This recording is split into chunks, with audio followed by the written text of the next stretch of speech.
दाओसमध्ये जाऊयात. मुख्यमंत्री देवेंद्र फडणवीस बोलतायत. मी पार्टिसिपेट केलं. माझ्यासोबत ज्येष्ठ नेते आणि अ, मुख्यमंत्री चंद्राबाबू नायडू होते, अ, रेवंत रेड्डी होते आणि महाराष्ट्र आणि भारत आणि वेगवेगळ्या राज्यांचा विकास आणि वेगवेगळ्या गोष्टी याच्यावर भरपूर चर्चा त्या ठिकाणी झाली आणि आपापल्या राज्यांची ताकद आम्ही त्या ठिकाणी किंवा शक्तीस्थळं हे आम्ही लोकांसमोर शोकेस करू शकलो.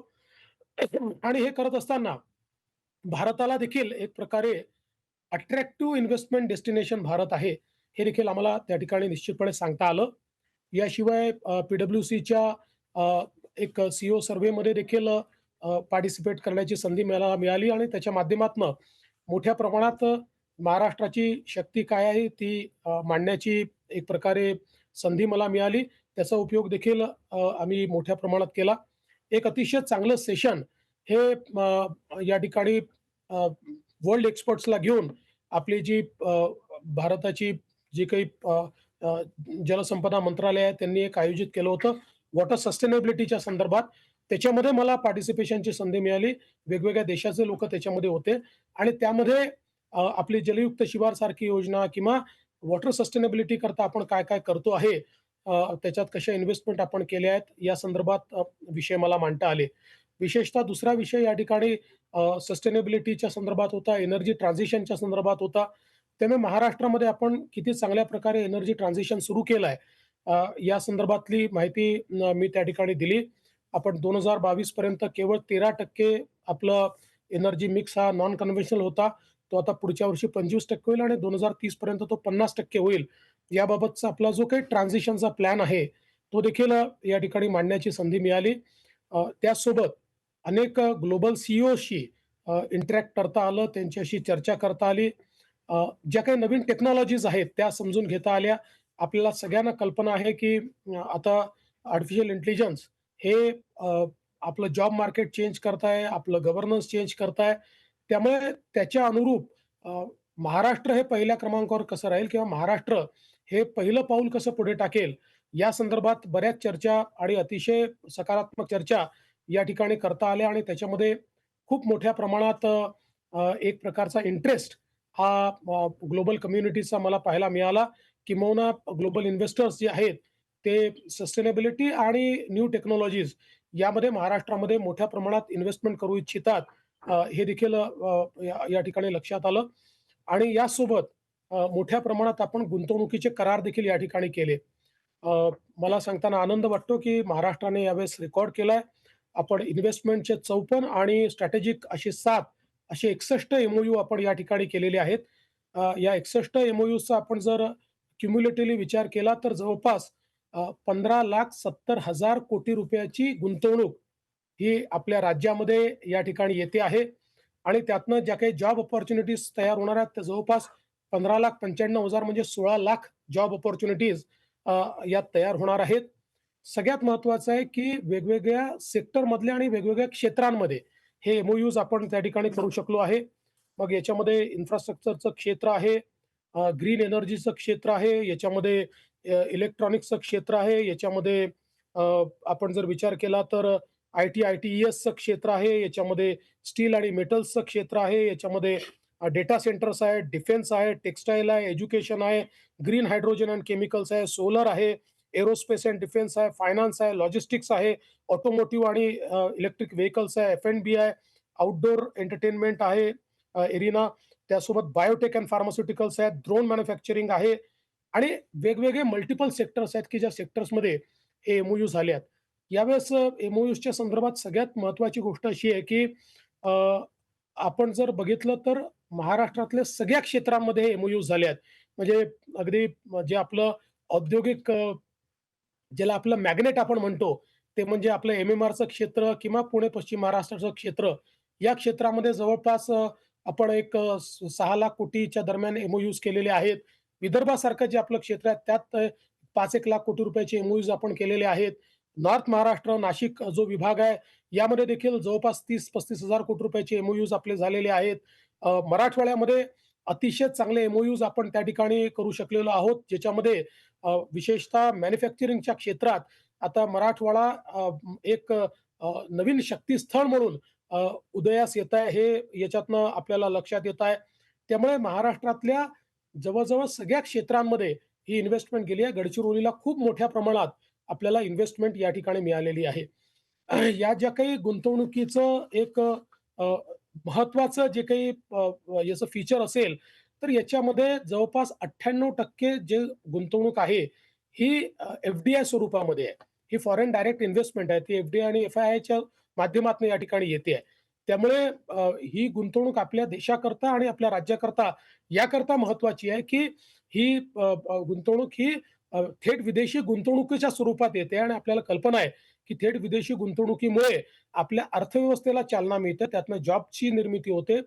मोठ्या प्रमाणात रोजगार निर्मिती होते आणि एक प्रकारे अ, आपली जी काही त्या ठिकाणी अर्थव्यवस्था आहे ती विस्तारित होते, ती एक्सपांड होते आणि म्हणून मला असं वाटतं, की अतिशय चांगलं हे काम आपण करू शकलोय. खरं म्हणजे मी असं म्हणेन, की आपले माजी मुख्यमंत्री आणि आताचे उपमुख्यमंत्री माननीय एकनाथराव शिंदेजी यांनी जी एक चांगली सुरुवात या ठिकाणी या नवीन रेजिममध्ये केली होती आणि मागील वर्षी चांगल्या प्रकारे त्यांनी त्या ठिकाणी जाऊन अनेक करार केले होते आणि मला हे देखील सांगितलं पाहिजे, की मागच्या वेळेस जे आपण करार केले त्या करारातले जवळ सगळे करार हे आपण मार्गी लावू शकलेलो आहोत.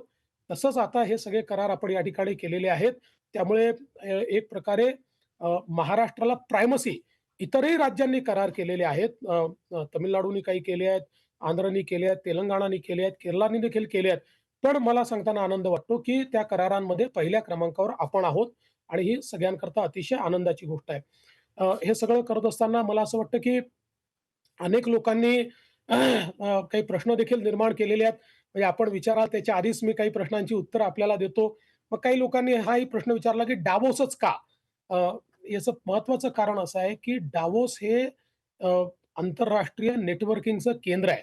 त्यामुळे जगभरातले हे या वर्ल्ड इकॉनॉमिक फोरमच्या दरम्यान या ठिकाणी डाव्होसमध्ये असतात आणि आत्ता ज्या काही भारतीय कंपन्यांसोबत देखील आपण या ठिकाणी करार केलेले आहेत, त्या कंपन्यांची देखील ही इच्छा असते, की आमचे जे फॉरेन पार्टनर्स आहेत, आमचे जे गुंतवणूकदार आहेत, जे आमचे एफ-आय-आयज आहेत, त्याचे प्रमुख लोकं आमच्या हा जो काही आमचा करार होतोय, त्या कराराच्या वेळी उपस्थित असले पाहिजे किंवा त्यांच्यासोबत तुमची चर्चा झाली पाहिजे, त्यांच्यासोबत तुमचं इंटरॅक्शन झालं पाहिजे आणि म्हणून इतक्या मोठ्या प्रमाणात सगळे एकत्र हे या ठिकाणी डाव्होसलाच आपल्याला मिळतात आणि म्हणून अशा प्रकारचे सगळे करार हे डाव्होसमध्ये या ठिकाणी होतात. खरं म्हणजे अ, अ, आपण असाही प्रश्न विचारू शकतो, की इन्व्हेस्टमेंट समिट होतात. वेगवेगळ्या इन्व्हेस्टमेंट सगळ्या क्षेत्रांमध्ये ही इन्व्हेस्टमेंट गेली आहे. गडचिरोलीला खूप मोठ्या प्रमाणात आपल्याला इन्व्हेस्टमेंट या ठिकाणी मिळालेली आहे. या ज्या काही गुंतवणुकीचं एक महत्त्वाचं जे काही याचं फीचर असेल, तर याच्यामध्ये जवळपास 98% जे गुंतवणूक आहे, ही एफ-डी-आय स्वरूपामध्ये आहे. ही फॉरेन डायरेक्ट इन्व्हेस्टमेंट आहे. ती एफ-डी-आय आणि एफ-आय-आयच्या माध्यमातून या ठिकाणी येते आहे. त्यामुळे ही गुंतवणूक आपल्या देशाकरता आणि आपल्या राज्याकरता याकरता महत्त्वाची आहे, की ही गुंतवणूक ही थेट विदेशी गुंतवणुकीच्या स्वरूपात येते आणि आपल्याला कल्पना आहे, की थेट विदेशी गुंतवणुकीमुळे आपल्या अर्थव्यवस्थेला चालना मिळते. त्यातनं जॉबची निर्मिती होते. मोठ्या प्रमाणात रोजगार निर्मिती होते आणि एक प्रकारे आपली जी काही त्या ठिकाणी अर्थव्यवस्था आहे ती विस्तारित होते, ती एक्सपांड होते आणि म्हणून मला असं वाटतं, की अतिशय चांगलं हे काम आपण करू शकलोय. खरं म्हणजे मी असं म्हणेन, की आपले माजी मुख्यमंत्री आणि आताचे उपमुख्यमंत्री माननीय एकनाथराव शिंदेजी यांनी जी एक चांगली सुरुवात या ठिकाणी या नवीन रेजिममध्ये केली होती आणि मागील वर्षी चांगल्या प्रकारे त्यांनी त्या ठिकाणी जाऊन अनेक करार केले होते आणि मला हे देखील सांगितलं पाहिजे, की मागच्या वेळेस जे आपण करार केले त्या करारातले जवळ सगळे करार हे आपण मार्गी लावू शकलेलो आहोत. तसंच आता हे सगळे करार आपण या ठिकाणी केलेले आहेत. त्यामुळे एक प्रकारे महाराष्ट्राला प्रायमसी इतरही राज्यांनी करार केलेले आहेत. तमिळनाडूनी काही केले आहेत, आंध्रनी केले आहेत, तेलंगणाने केले आहेत, केरळाने देखील केले आहेत. पण मला सांगताना आनंद वाटतो, की त्या करारांमध्ये पहिल्या क्रमांकावर आपण आहोत आणि ही सगळ्यांकरता अतिशय आनंदाची गोष्ट आहे. हे सगळं करत असताना मला असं वाटतं, की अनेक लोकांनी काही प्रश्न देखील निर्माण केलेले आहेत. म्हणजे आपण विचाराल त्याच्या आधीच मी काही प्रश्नांची उत्तरं आपल्याला देतो. मग काही लोकांनी हाही प्रश्न विचारला, की डाव्होसच का? अ, याचं महत्त्वाचं कारण असं आहे, की डाव्होस हे अ, आंतरराष्ट्रीय नेटवर्किंगचं केंद्र आहे. त्यामुळे जगभरातले हे या वर्ल्ड इकॉनॉमिक फोरमच्या दरम्यान या ठिकाणी डावोसमध्ये असतात आणि आत्ता ज्या काही भारतीय कंपन्यांसोबत देखील आपण या ठिकाणी करार केलेले आहेत, त्या कंपन्यांची देखील ही इच्छा असते, की आमचे जे फॉरेन पार्टनर्स आहेत, आमचे जे गुंतवणूकदार आहेत, जे आमचे एफ-आय-आयज आहेत, त्याचे प्रमुख लोकं आमच्या हा जो काही आमचा करार होतोय, त्या कराराच्या वेळी उपस्थित असले पाहिजे किंवा त्यांच्यासोबत तुमची चर्चा झाली पाहिजे, त्यांच्यासोबत तुमचं इंटरॅक्शन झालं पाहिजे आणि म्हणून इतक्या मोठ्या प्रमाणात सगळे एकत्र हे या ठिकाणी डावोसलाच आपल्याला मिळतात आणि म्हणून अशा प्रकारचे सगळे करार हे डावोसमध्ये या ठिकाणी होतात. खरं म्हणजे आपण असाही प्रश्न विचारू शकतो, की इन्व्हेस्टमेंट समिट होतात. वेगवेगळ्या इन्व्हेस्टमेंट समिट आपण करतो. आता महाराष्ट्रामध्ये आपण मॅग्नेटिक महाराष्ट्र करतो. ते आपण का करतो? मॅग्नेटिक महाराष्ट्रात करण्याच्या ऐवजी सगळ्यांना मंत्रालयात बोलवून आपण करार करू शकतो. पण मॅग्नेटिक महाराष्ट्राचा अर्थ असा असतो, की आपण आपली जी ताकद आहे ती शोकेस करतो. सगळ्या लोकांना त्या ठिकाणी बोलवतो. एक महोत्सवाचं वातावरण करतो आणि त्यातनं हे करार होतात. गुजरातमध्ये व्हायब्रंट गुजरात होतं. तर ते देखील त्यांच्या मंत्रालयात करार करू शकतात. पण अशा प्रकारचे जे काही नेटवर्किंगचे फोरम असतात, या ठिकाणी सगळे एकमेकाला भेटतात. जे काही आपले त्या ठिकाणचे सीईओज आहेत, वेगवेगळे जे काही गुंतवणूकदार आहेत, हे सगळे गुंतवणूकदार एकमेकांना भेटतात आणि म्हणून डावोस हे गेल्या अनेक वर्षांमध्ये डेस्टिनेशन म्हणून तयार झालेलं आहे. आता खरं तर आपण बघितलं तर मागच्या ज्यावेळेस आपल्या महाविकास आघाडीचं सरकार होतं, त्यावेळेस देखील इथे 50,000 कोटीचे आपण करार केलेच होते त्याही काळामध्ये. आता अर्थात आता जास्ती करार झालेले आहेत. त्यामुळे मला असं वाटतं, की आपण याकरता आनंदित असलं पाहिजे, की भारताची आणि महाराष्ट्राची जी क्षमता वाढते आहे, जी एक पॉवर वाढते आहे, त्याचं द्योतक म्हणजे हे करार आहेत. एक गोष्ट अजून मला या निमित्ताने सांगितली पाहिजे, की अनेक लोकं असाही प्रश्न उपस्थित करतात, की एमओयू झाले, पण ते ॲक्चुअल एमओयूज जे आहेत, ते करारांमध्ये किंवा याच्यामध्ये परिवर्तित होणार आहेत का ॲक्शनमध्ये? तर मला सांगितलं पाहिजे, की देशभरामध्ये एमओयूजचं ॲक्चुअल इन्व्हेस्टमेंटमध्ये परिवर्तन होणं याचा जो रेशिओ आहे तो 40% आहे. पण महाराष्ट्रामध्ये तो 65 ते 70% आहे आणि सगळ्यात महत्त्वाचं आपण जर गेल्या डावोसचा विचार केला तर जवळपास 95% तो आहे.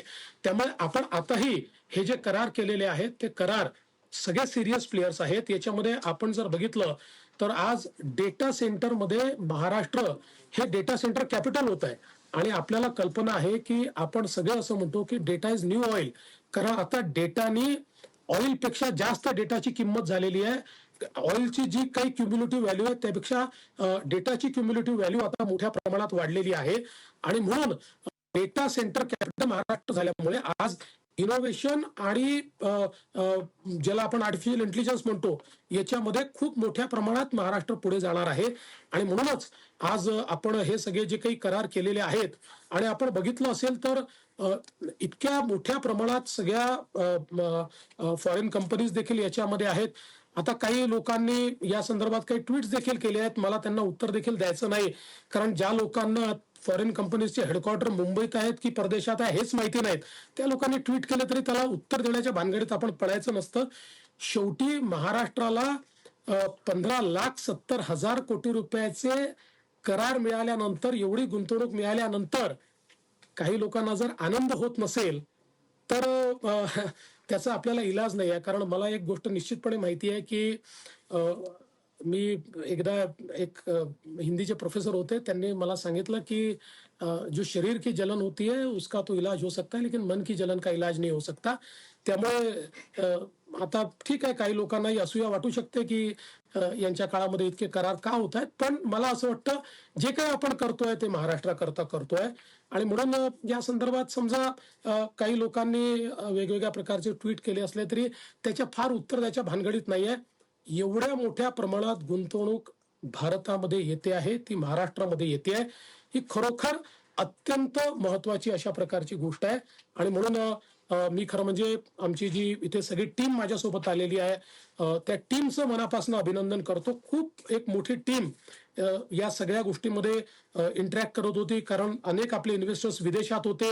त्यांच्यासोबत गेले 15-20 दिवस, 25 दिवस त्यांना काय हवं आहे, काय नको आहे, काय एमओयू मध्ये हवं आहे, अशा सगळ्या गोष्टींवर एक मोठं इंटरॅक्शन झालं आणि त्यातनं या सगळ्या टीमनी हे सगळं नेटवर्क तयार केलेलं आहे. त्याच्यामध्ये उद्योग विभाग असेल, त्याच्यामध्ये MIDC असेल, त्याच्यामध्ये CM ऑफिस असेल, त्याच्यामध्ये आपले सगळे जे आपल्याला त्यामध्ये मदत करतात, अशा प्रकारचे आपले ॲडवायझर्स असतील, या सगळ्या बॅकरूम टीमनी खूप चांगलं काम केलेलं आहे.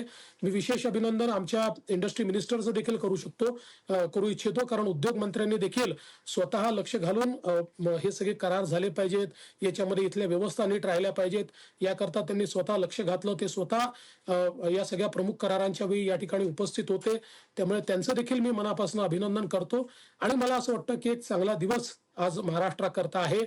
शेवटी इथे जे काही इंडिया पॅव्हिलियन आहे, या ठिकाणी इंडिया पॅव्हिलियनमध्ये जरी अनेक राज्य आले तरी इंडिया पॅव्हिलियनमध्ये बोलबाला मात्र महाराष्ट्राचा होता, असं सगळेच राज्य त्या ठिकाणी मान्य करतायत. हे आपल्याकरता अतिशय आनंदाची गोष्ट आहे. म्हणून मी महाराष्ट्राच्या जनतेचे मनापासून आभार मानतो की आपण ही संधी दिल्यामुळे आम्ही या सगळ्या गोष्टी या ठिकाणी करू शकलो.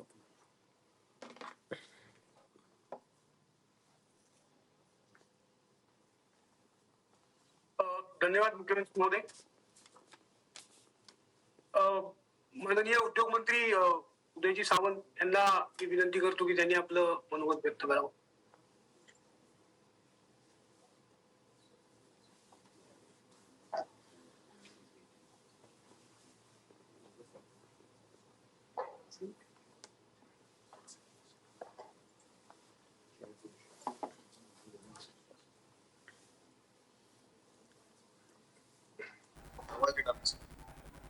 तर मुख्यमंत्री देवेंद्र फडणवीस यांचा दावोसमधून हा नागरिकांशी संवाद. अनेक खरं तर भारतीय कंपन्यांसोबतही दावोसमध्ये करार झाल्याचं मुख्यमंत्र्यांनी म्हटलेलं आहे. मागील वेळी एकनाथ शिंदेंनी चांगली सुरुवात खरं तर केलेली होती. त्यावेळी जे करार झालेले होते ते सुद्धा यावेळी मार्गी लागल्याचं त्यांनी म्हटलं.